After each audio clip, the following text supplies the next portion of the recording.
আসসালামু আলাইকুম। তো আজকে আপনাদের সাথে শীতের সময়ের খুবই জনপ্রিয় একটি পিঠা চিতই পিঠার পারফেক্ট রেসিপি শেয়ার করছি। এই পিঠার সাথে আরও থাকছে সোনা মুগের ডাল দিয়ে গরুর মাংসের পারফেক্ট রেসিপি। চলুন আর কথা না বাড়িয়ে শুরু করা যাক। তার জন্য প্রথমেই এখানে আমাদের লাগছে হাফ কেজির মতো গরুর মাংস।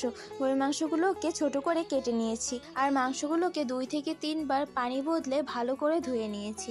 সাথে আমাদের আরও লাগবে 1 কাপের মতো সোনামুগের ডাল বা মুগ ডাল। এগুলোকে পানি দিয়ে ধুয়ে প্রায় 20 থেকে 30 মিনিটের মতো পানিতে ভিজিয়ে রাখতে হবে। এই ডাল বেশিক্ষণ ভিজিয়ে রাখার দরকার হয় না। এরপরে চুলায় প্রেসার কুকারে দিয়ে দিচ্ছি 3 টেবিল চামচ পরিমাণ তেল। আরও দিচ্ছি মিডিয়াম সাইজের 3টা পেঁয়াজ কুচি করে দিয়েছি। এর সাথে দিলাম 1 টেবিল চামচ আদা বাটা আর 1 টেবিল চামচ রসুন বাটা। এবারে কিছুক্ষণ মিশিয়ে নিতে হবে যাতে রসুনের কাঁচা গন্ধটা চলে যায়। এবারে এখানে গুঁড়ো মশলার মধ্যে দিয়ে দিচ্ছি জিরা গুঁড়া, গরম মশলার গুঁড়ো, হলুদ গুঁড়ো এবং মরিচের গুঁড়ো, সবগুলোই 1 চা চামচ করে দিয়েছি। সাথে 1 চা চামচ পরিমাণ লবণ দিয়ে মিশিয়ে নিয়েছি। এরপরে মশলাটা পুড়ে যাচ্ছিল বলে সামান্য একটু পানি দিয়ে মিশিয়ে নিতে হবে। মশলাটা 2 থেকে 3 মিনিট মতো কষানোর পর এখানে দিয়ে দিচ্ছি 2টা তেজপাতা, 2 টুকরা দারচিনি, 3 থেকে 4টার মতো লবঙ্গ আর 2টা ফাটানো এলাচ। আবারও একটু মিশিয়ে নিচ্ছি।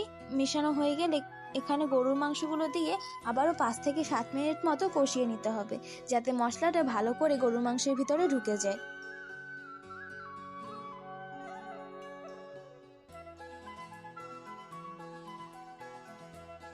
এরপরে মাংসটা সিদ্ধ করার জন্য এখানে পানি দিয়ে দিলাম। খেয়াল রাখবেন পানির পরিমাণ যেন মাংসের বরাবর থাকে, কারণ পরে এখানে আমরা ডালও অ্যাড করব, তখন আমাদের এখানে পানি ব্যবহার করতে হবে। এবারে একটু মিশিয়ে নিয়ে প্রেসার কুকারে ঢাকনাটা লাগিয়ে নিচ্ছি। এ পর্যায়ে এখানে চিতই পিঠার জন্য হাফ কেজি পরিমাণ আতপ চাল 10 মিনিট ভিজিয়ে রেখেছিলাম, সেগুলোকে গুঁড়ো করে নিয়েছি। এবারে চালের গুঁড়োর সাথে পরিমাণ মতো লবণ দিয়ে মিশিয়ে নিয়েছি। এরপরে অল্প অল্প করে পানি দিয়ে চিতই পিঠার জন্য একটা থকথকে ব্যাটার তৈরি করে নিতে হবে। ব্যাটারটা কিন্তু বেশি ঘনও হবে না আবার বেশি পাতলাও হবে না। অল্প অল্প করে পানি দিয়ে খুবই আলতোভাবে মিশিয়ে নিতে হবে। এখানে আমার প্রায় 1.5 কাপের মতো পানি লেগেছে। আপনারা যদি চিতই পিঠা বেশি করে তৈরি করেন তাহলে চালের গুঁড়াও এখানে বেশি করে নেবেন, সে অনুযায়ী আপনাদের পানির পরিমাণও আরও বেশি লাগবে। আর ব্যাটারটা কিন্তু ভালো করে মিশিয়ে স্মুথ করে নিতে হবে।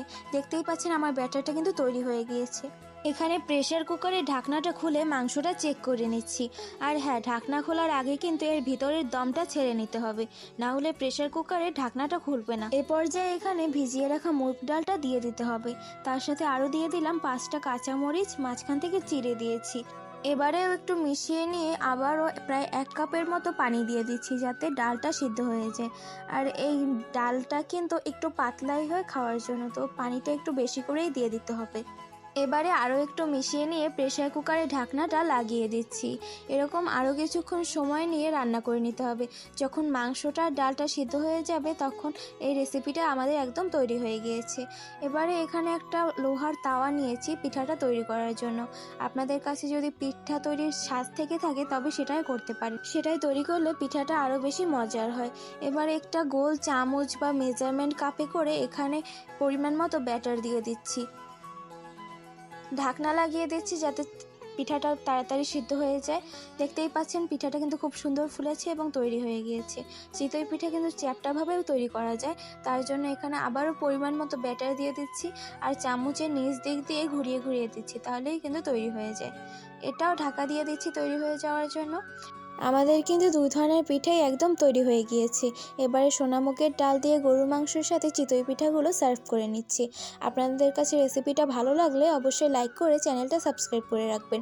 আর ফেসবুক বা টিকটক থেকে দেখা থাকলে অবশ্যই পেজটা ফলো দিয়ে রাখবেন। দেখা হবে পরের অন্য কোনো রেসিপিতে, ততক্ষণের জন্য আল্লাহ হাফেজ।